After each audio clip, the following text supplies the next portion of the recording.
Stop calling everything you like a classic. Classic. Now I know what you're thinking. Why is this random guy on the internet telling me to stop praising things I enjoy? Who is he to do that? And you're right. Who am I to tell you to stop praising things you enjoy? But that's not what I'm trying to do. And truthfully, I can't stop you from calling things you enjoy a classic. But what I can do is tell you the reasons as to why not everything you like is a classic. Let me show you some things. The Sopranos, classic TV show. GTA 5, classic game. CIA, classic movie. The Sopranos is a classic because it shifted TV. It ushered in a new wave of quality television and led to shows like Breaking Bad and Mad Men. It presented us to the anti-hero protagonists. They're in this grey area. They're not inherently good, but they're not bad either. You empathize with them even though they do bad things. And The Sopranos is still being spoken about today. GTA 5, it's been dominant for over 10 years. It changed online gaming and is the best-selling console/PC game of all time. We've seen the impacts of both these things, and CIA, do I even need to speak about it? What's understood ain't gotta be explained. These pieces of media have had longevity, proven success, and influence. They're not classics for the sake of them being amazing pieces of media, there's no doubt about that, but they are classics because there are moments and movements attached to them, and these factors are also applicable in music. Let me explain. Now as I write this script, I'm listening to Jay-Z's The Black Album, an album which, you guessed it, is a classic. Let's start the discussion by looking at The Black Album. What makes this 22-year-old album a classic? The album's soundscape varies between sample-based production from Ye and Just Blaze, era-appropriate beats from Pharrell, Timbaland, Ninth Wonder, DJ Quick and Eminem, and hints of rock and classic hip-hop from Rick Rubin. This mix forbids it from sounding dated, but when the album dropped, or even 5 or so years after, this wasn't a known fact.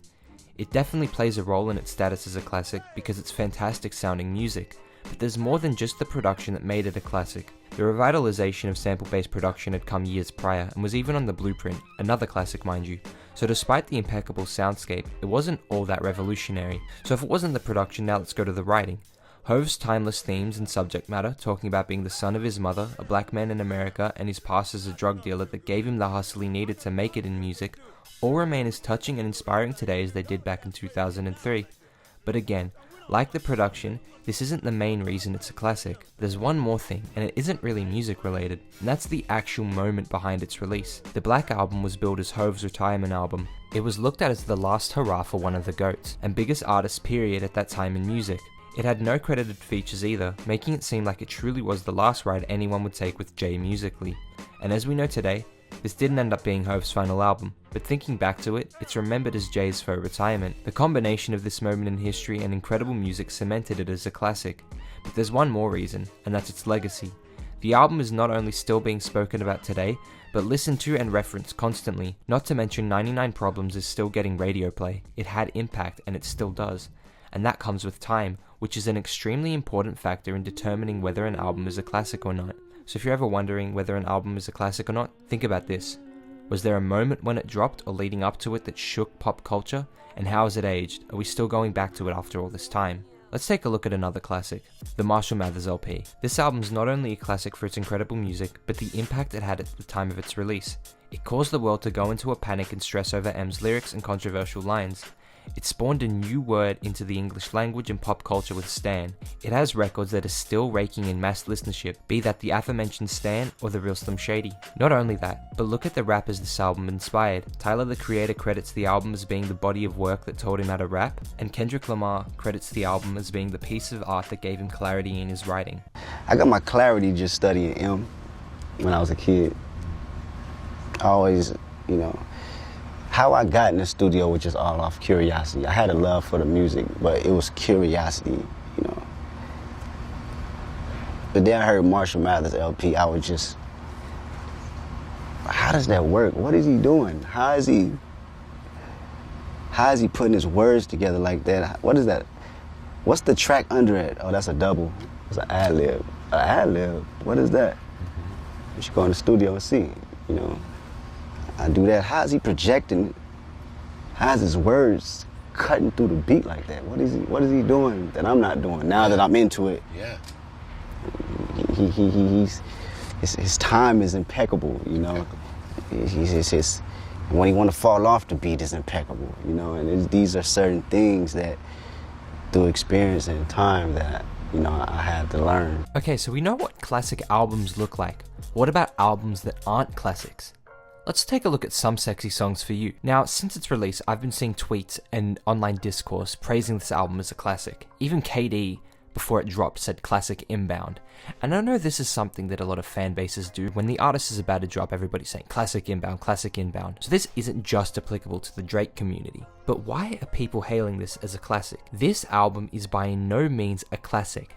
And here's why. First of all, the album has just dropped. It hasn't even been out a month. We haven't seen the impact, apart from a couple high charting songs. It also didn't do anything revolutionary. Other classic albums, such as Paid in Full by Eric B. and Rakim, changed how rappers rap. The Chronic changed the sonic landscape of the West Coast by introducing G-Funk. Some Sexy Songs for You just builds upon an already established sound. And that's okay, not every album needs to reinvent the wheel, but it is a very standard album.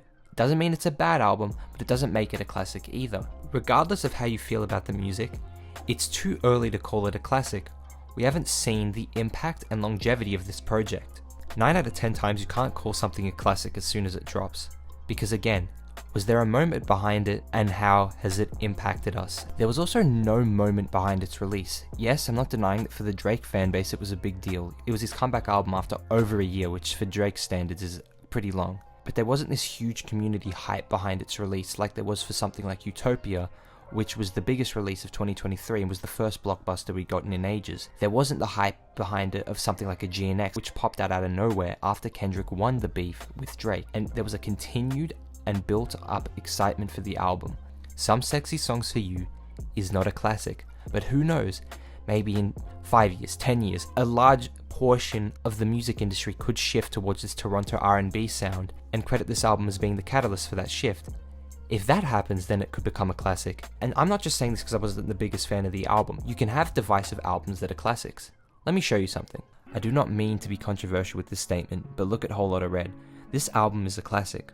But with that being said, I do not believe this because I think it's on the same level as some of the albums I had just spoken about. I think this because of its impact.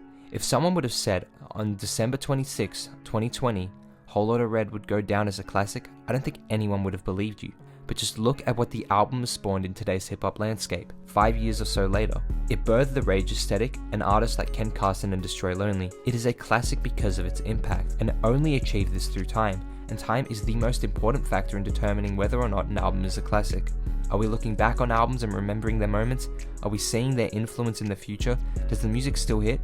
To put it simply, to determine whether or not an album is a classic, we need to see them age, and we also need to see their impact. But what about some recent hip-hop albums that are likely to become classics? I don't think it's a stretch to say that We Don't Trust You will go down as one. This album changed the entire hip-hop landscape in 2024, being the catalyst for the pop culture transcending Kendrick and Drake feud, and continuing from this, I'd argue that GNX is also going down as a classic. Subsequently, this album being tied to the beef as it was Kendrick's first release following the battle already gives it huge weight. But 4 months later we are seeing its continued chart domination and heavy involvement with the fucking Super Bowl. This album has the world in a chokehold, and we've seen its impact very fast, which is quite uncommon, but because of this type of impact, I think it's definitely a classic. And yeah, that's about it. Do you think my takes on what makes an album a classic are correct? Let me know in the comments below. Please like and subscribe if you enjoyed, and hit notifications so you don't miss any more videos. I'll see you in the next one. Bye.